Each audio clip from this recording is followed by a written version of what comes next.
Hello, I'm Tony Tahan, Syrian American artist and curator.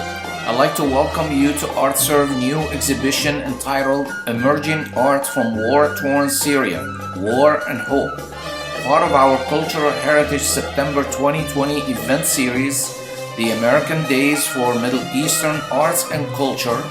We are live today from Miami with singer-poet George Kouz and organist Tony Tahan, performing classical Middle Eastern melodies of Muwashshahat, Andalusian, and Qudud Halabiya. A selection from Fairuz, Sabah Fakhri, and Shadi Jamil.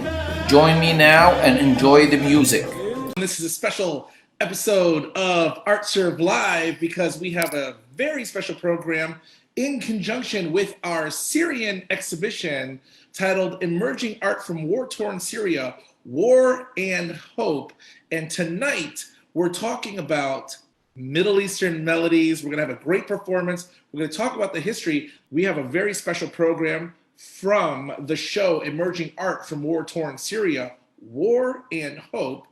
This is called Middle Eastern Melodies, Music and Poetry. And this is an extension of the wonderful exhibition happening right now at ArtServe in Fort Lauderdale. And let me just take a moment to say, I want to bring in the forces, the artistic forces that have made this possible. We're gonna have Tony Tahan, we're gonna have Sophie Bonnet right now. Let's come out of this slideshow and say welcome to Sophie Bonnet, curator at ArtServe, and Tony Tahan, curator of the War and Hope exhibition. I should say co-curator because you guys are a team, right? That's right. Well, good evening, everyone, and thank you all for joining. I am Sophie Bonnet. I am the curator at ArtServe. And tonight, as Ed was mentioning, we'll enjoy beautiful music and poetry by singer George Kouz and organist Tony Tahan. And we'll learn about Middle Eastern musical instruments, orchestra, and the traditional Syrian music. And this special programming is presented in conjunction with our current exhibition, Emerging Art from War-Torn Syria, War and Hope. This is a curatorial collaboration with Syrian American artist and curator Tony Tahan, who is here with us tonight. Welcome, Tony. Thank you, Sophie, so much. And thank you, Ed and ArtServe for this opportunity to showcase the Syrian artist exhibition, War and Hope, and also to feature some of our cultural heritage events. And yesterday we presented a film screening, and today we are presenting Middle Eastern melodies. And it's going to be unforgettable evening. You're going to be listening to classical Middle Eastern music. And I will give you some history and background about the Middle Eastern musical instruments and also some of the music, when it was written and why it was written and how it's being passed on from one generation to another. I cannot wait, but before we start, I would like to welcome the artists and invite them to introduce themselves and tell us a little bit about their craft and their story. Yes, please. Yes. Hi, my name is George Kouz. I am the Arabic singer, and I am very excited to be here in this ArtServe from Middle East music. I would like you to see our show, and I hope you enjoy our presentation. And there is my friend, the keyboardist player is Tony Tahan. He's gonna introduce yourself. Thank you. Yes. Thank you so much. Hi, everyone. Yes, my name is Tony Tahan. I'm from Syrian descent, from Aleppo, but I was born here in Miami, lived my whole life. I grew up in the Arabic culture, in the Syrian culture. My dad's a musician too. I learned to play the keyboard at a young age. And we just keep it going, even though we're here in America for the fourth generation. We keep the music, we keep the culture, we keep the food. We just like to keep it going. It's like our roots and our heritage. And I'm very happy to be part of this. event, and we look forward to presenting nice musical pieces and to share our art with everybody that's watching. Thank you. Thank you so Thank much, you. George and Tony. I'm seriously excited. I cannot wait. This is my introduction to Syrian music. I never had that type of experience before. But before we start, and I know that we're going to show a presentation, but before, I would like to invite everyone to please post your comments and questions for the artists. We'll be taking your comments, your questions, and please enjoy the show. I want to say yes, second that motion, that we absolutely welcome the interaction of our audience. So if you hear something that you like, or you want to ask a question about the origin of the music or the skill to create the music, please put it in the chat. We welcome you to participate in this great event. And I think this is a good time to turn it on over to Tony Tahan, so that we can hear more about the historical context of the music. Am I right, Tony? Yes, thank you, Ed. And one thing I'd like to mention about George Kouz, he's a little bit shy, but his voice is fantastic. You're going to love it. He was born in Venezuela and then immigrated to Miami. And so he's got a background culture of Middle Eastern, Venezuela, and then South Florida. Wow, that's an interesting combo. So I want to introduce you to the musical instruments, the Middle Eastern musical instruments. And these are some of the instruments, not all the instruments. And the main thing I want you to see on the top left are the main instruments, very oriental instruments. The oud, the bakki, the kaman, and of course, this on the bottom left is the typical Middle Eastern band or orchestra, I would say. So this is the traditional one. The recent one, they started adding some Western instruments along with the Eastern instruments. So let's go to the next slide. Okay.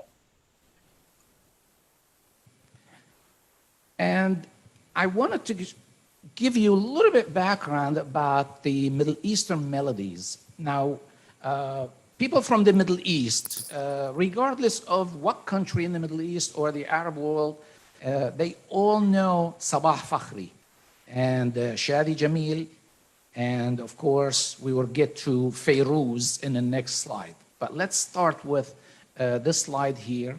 The Qudud Halabiya literally is musical measures of Aleppo, are traditional Syrian songs combining lyrics in classical Arabic based on the poetry of Al-Andalus, which means Spain, particularly that in Muwashshahat form with old religious melodies collected mainly by Aleppian musicians. Their themes are most often love, longing, and spirituality. Sabah Fakhri modified and popularized the then fading forms of tradition, Arabic music. Muwashshahat and Qudud Halabiya, he is well known for his exceptionally strong vocals, impeccable execution of maqamat and harmony. Shadi Jamil, also one of the Middle East well-known tenor for classical Middle Eastern melodies. Both Sabah Fakhri and Shadi Jamil are regarded as excellent performers of authentic Arabic tarab. These two artists, they revived some old traditions and old music, which is pretty much fading in the Middle East. They revived it about 50, 60 years ago, and now it's being passed on to today's generation. Syria produced the first musical instrument and the first notes in the world in Ogarit, Syria, dated 3,400 years ago. So as you can see that the region, the Syrian region, been perfecting music for over 5,000 years. So it must be good. Now we get to Fairuz. She's an iconic Lebanese tenor and singer, the leading vocalist and most famous singer in the Arab world. Fairuz is considered the musical icon of Lebanon, comparable to Edith Piaf in France, Elvis Presley in the United States. Fairuz and the Rahbani brothers, composers, musicians, songwriters, authors, playwrights, dramatists, performed many Muwashshahat Andalusian songs and music. Ready now for live performance. Please enjoy. Awesome. Thank you, Tony. Thank you for the wonderful presentation. Every time I see you, I learn so much.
يا شادي الألحان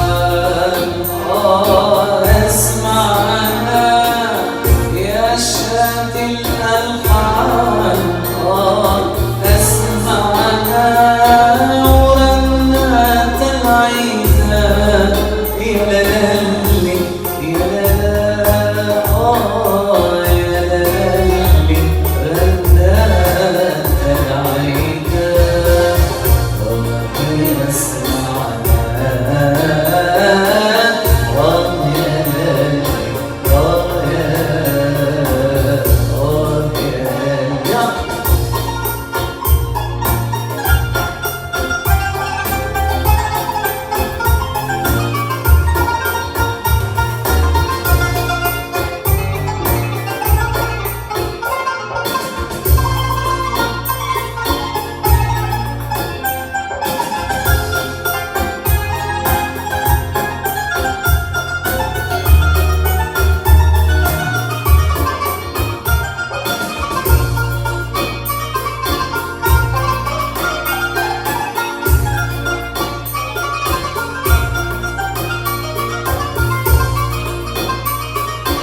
يا شادي الألحان اسمعنا يا شادي الألحان اسمعنا ورنات العيدان يا لالي يا لالا يا لالي رنات العيدان وربي اسمعنا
So the next song is for the icon Fairuz. Thank you.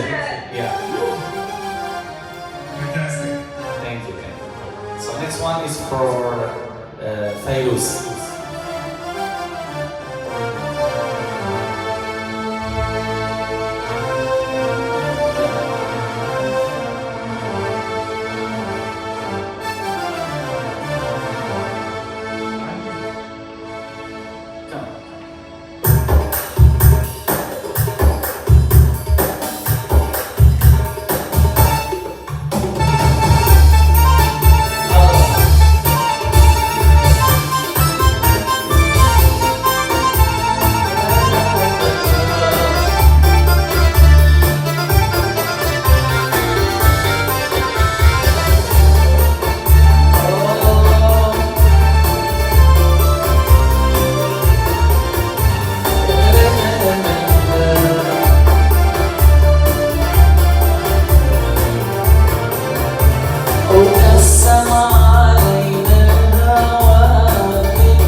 وانت خاصمني الليل عليا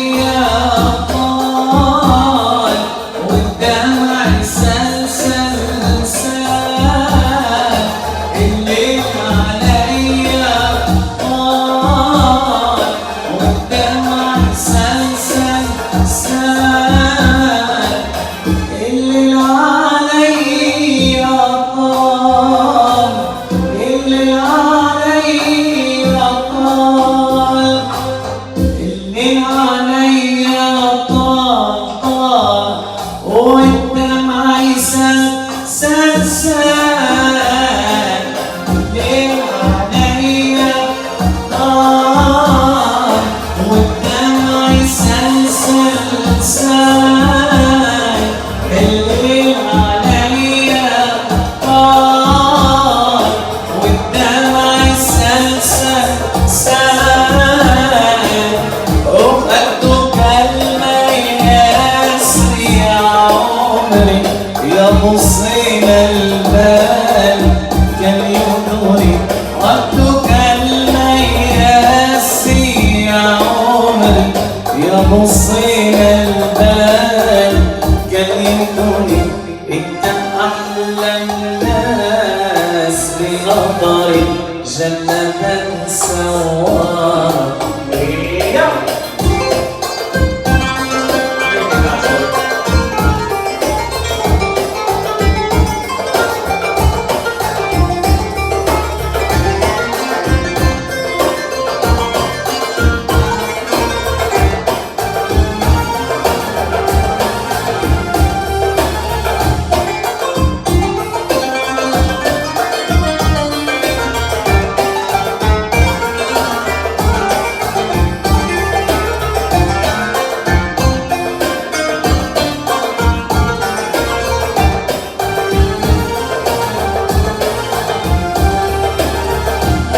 عيونك صوت يا محلاهم قلبي تولع بهواهم عيونك صوت يا محلاهم قلبي تولع بهواهم صوت عيونك صوت يا محلاهم قلبي تولع بهواهم صوت عيون السود يا محلاهم قلبي مولع بهواهم صابرين سنين بستناهم حيرت العالم بأمرك قلتك المياس يا عمري يا مصين البال كان يدوري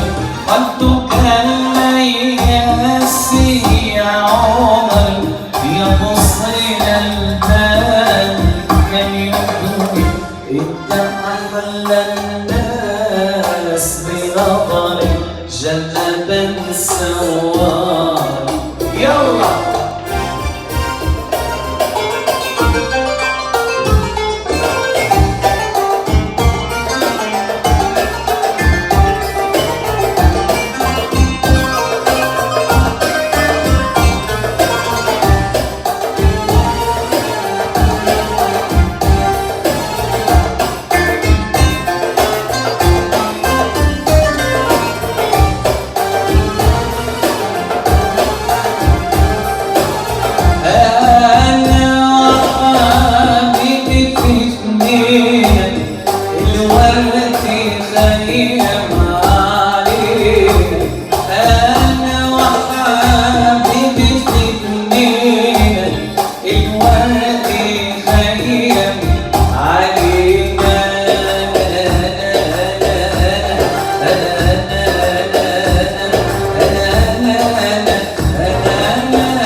لبن سوار يا قمري.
فوق النخل فوق يا فوق النخل فوق إلى غابت يا ظلمت القمر فوق النخل فوق يا فوق النخل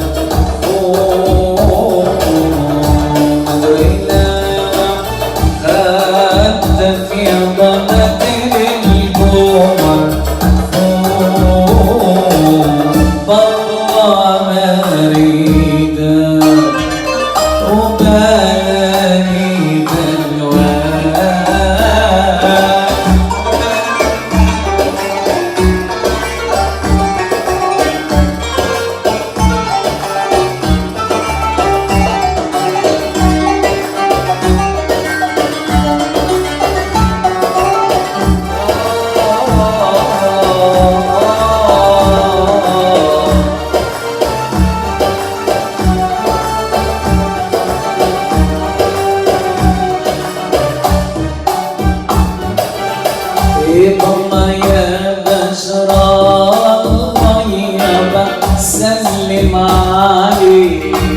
عليهم صبر الفرقة علي بشرف نايلهم إليهم هيك الله يا بشر المية بسلم عليهم وصبر الفرقة علي يا بشرف نايلهم إليهم والله معذبني عيوني الحلوة فوق النخل فوق يابا فوق النخل فوق مدرينا خدك يابا مدري القمر فوق والله مريدة وبلاي بلوان. Thank you. Very nice, very nice. Gentlemen, we do have a question from our audience that we were hoping that we could ask you during the performance. And by the way, we are getting hearts and likes and fire and claps. Everybody loves you right now. So Thank you so much. Thank you. very good job. One question was, what compelled you to get involved in Syrian music? The vocalist mentioned he was Venezuelan, so maybe they were interested in how you got involved in performances like this.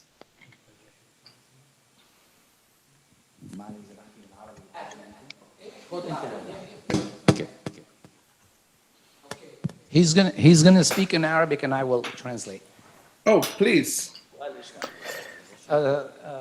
ليش حسبوك انت من فنزويلا؟ مزبوط خلقان فنزويلا لكن اهلك من حلب.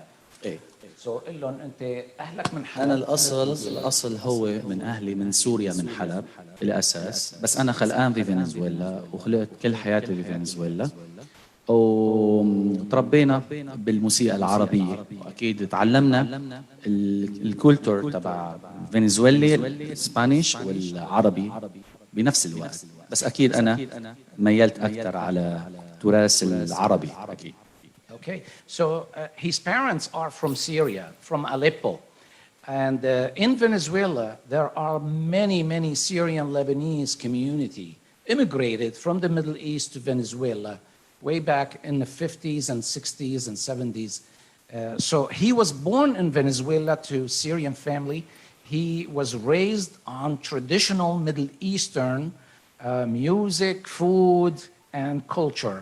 So he kept that when his family moved to Miami and continued with the community and became a singer because he was always interested in music and songs and poetry. That is, first of all, that's fantastic. And I'm learning something new.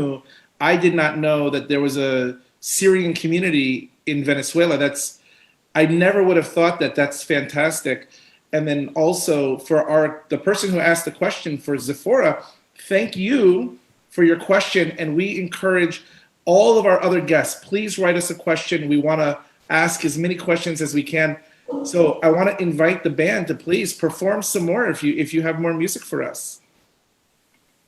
Sure, for sure. Thank you.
سيبوني يا ناس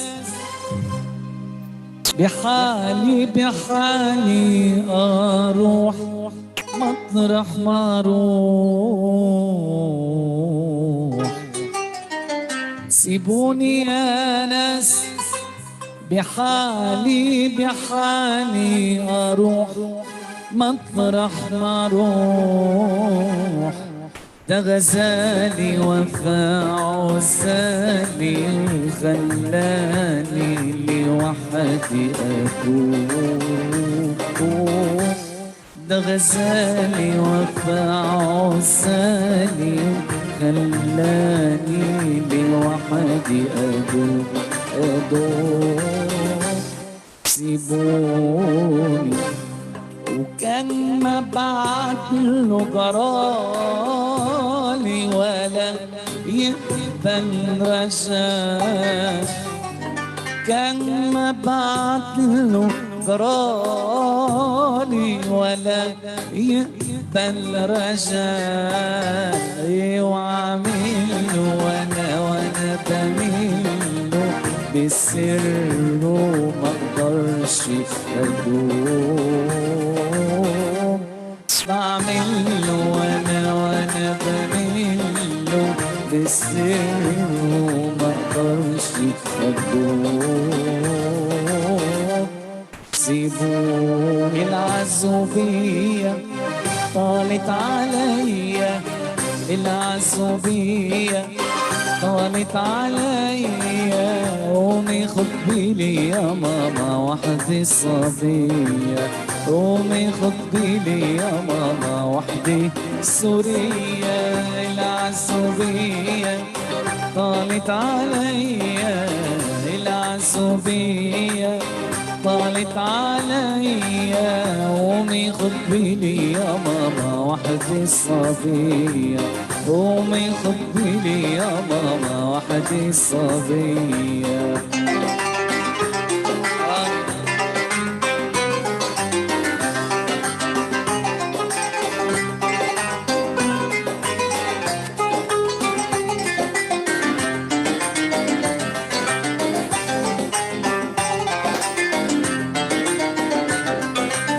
عروسة خاطبة ما تكونش طالبة عروسة خاطبة ما نكونش طالبة وقت العروسة يا ماما واطلبي لي دية وقت العروسة يا ماما اطلبي لي دية العزوبية طالت عليا العزوبية طالت عليا قومي خد بيلي يا ماما وحدي صبية قومي خد بيلي يا ماما وحدي سورية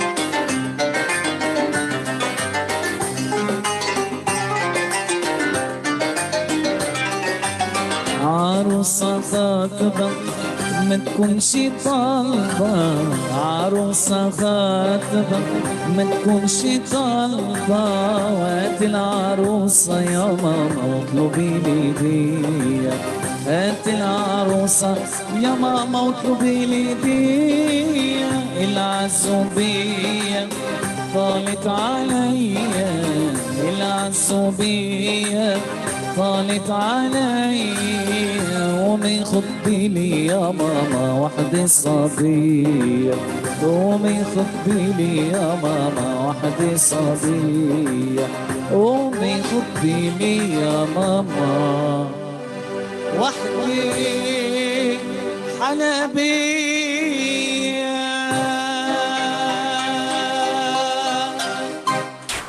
Wow.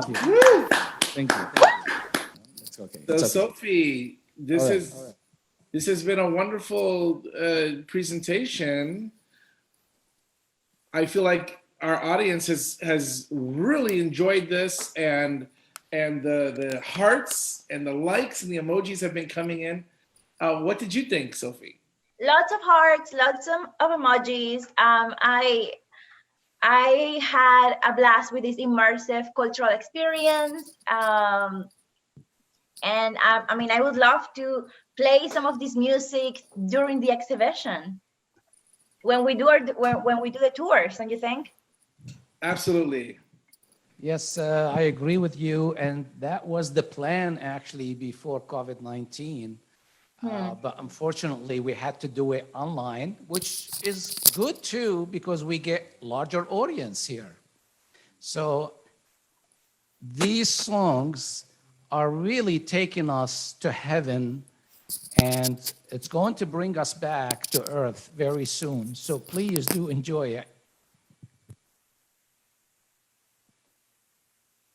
So the last one is going to be one of the stars, Maestro Sabah Fakhri, and we hope everyone is enjoying this live Muwashshahat and Halabiya music. Everybody Qudud Halabiya.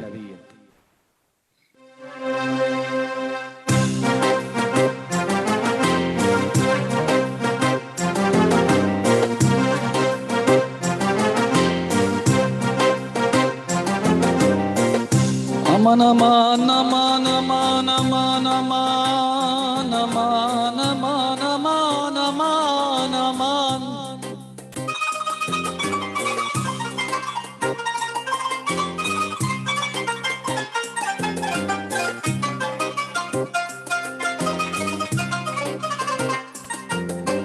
أشوف جمال القمر يخطر على بالي ويطول علي السهر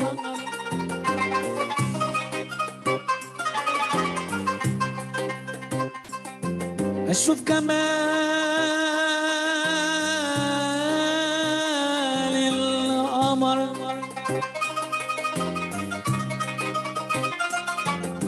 يخطر على بالي ويطول علي السهر والسهر يحلالي يا ليل يا ليل يا ليل يا ليل يا حلو يا مسلين ياللي بنار الهجر كويني يا حلو يا مسلين ياللي بنار الهجر كويني يملى المدام يا جميل والسين يا عين من كتر خوفي عليك ما بنام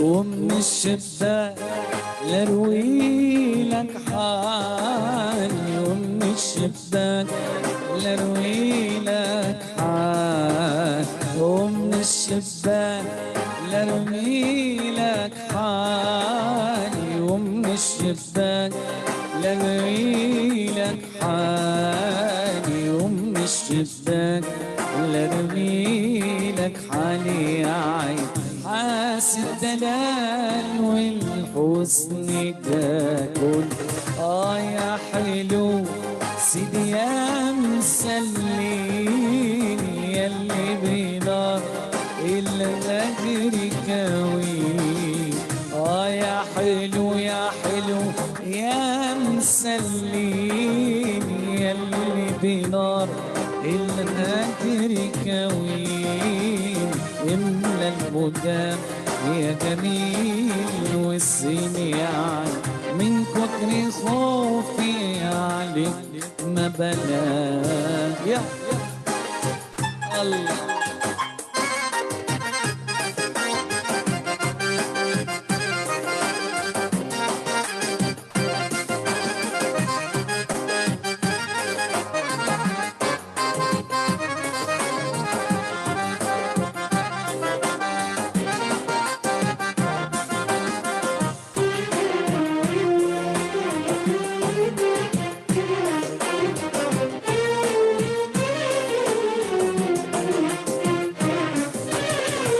حبة جميل يا ريتني دله حبة جميل يا ريتني دله حبة جميل يا ريتني انا دله حبة جميل يا ريتني دله حبة جميل يا ريتني دله يعني يا حلو يا شاغل البال يا حلو سيدي يا مسلين ياللي بنار الهجر كويني يا حلو يا مسلين ياللي بنار الهجر كويني يملى المدام يا جميل يعني من كتر خوفي عليك ما بنام ومن كتر خوفي عليك ما بنام. Thank you so much to everyone. شكرا جزيلا.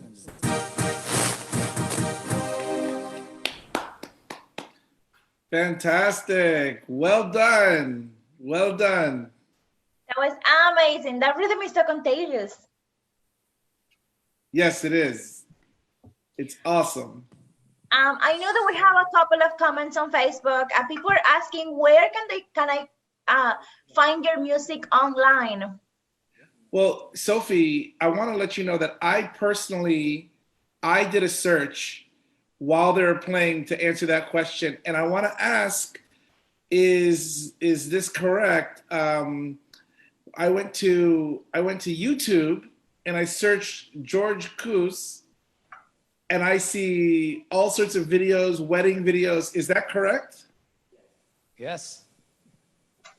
Yeah, George is giving you 2 thumbs up. Can people download your music online? We have some songs on SoundCloud and also on YouTube. You can download the audio like MP3, and in SoundCloud there is an application you can go, and soon we are gonna put some new music on Spotify and Apple Music. Yeah. All right. That's awesome. Thank you, guys. I want to remind our viewers that we are here to support the artists and to promote the artists, whether they are visual artists, musicians, filmmakers, any kind of art. So I encourage you to reach out directly to the artists that we presented, and hopefully you can contract them for performances or other artistic engagements. Thank you. Absolutely.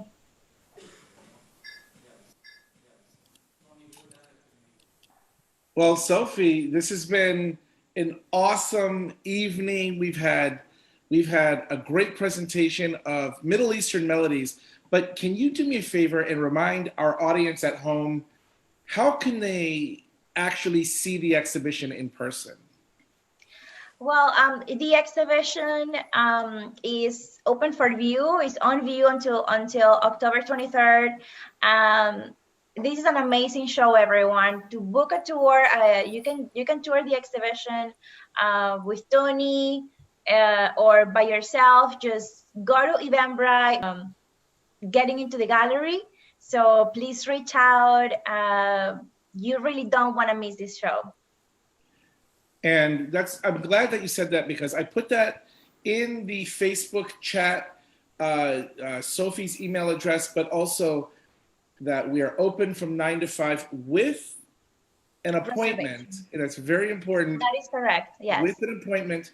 If you search for the show on Eventbrite or on the ArtServe website, let me remind you, the name of the show is Emerging Art from War-Torn Syria, War and Hope. And you can find us on Eventbrite, you can find us on Facebook and artserve.org. I don't know if we have this wonderful exhibition. Tony, I want to give you an opportunity, just our final words about the exhibition, if you have anything for our guests to add about what they will experience at ArtServe. Yes, for those of you who joined us today and didn't hear about our past events or the exhibition, curated an exhibition of 12 Syrian American and Syrian artists, and their artwork was produced in the past 10 years, and specifically in the past 5 years during the war. And so it's very interesting. None of the artwork political in nature. It's all about the effect of the war on the artist and how the artist interpreted those emotions into expressions? Well, I have to tell you that Sophie and I walk through the gallery every single day because we, that's where we work. And I have to tell you, it is moving every single time I see something new. I invite the audience to come and experience this awesome conversation, this deep and moving exhibition. It's very powerful. Yes, it's very powerful. And we invite you to come in. So remember, register for a self-guided tour. You can write Sophie or you can go to Eventbrite. And we want to say thank you so much for the musicians. Thank you to Tony Kouz, our co-curator.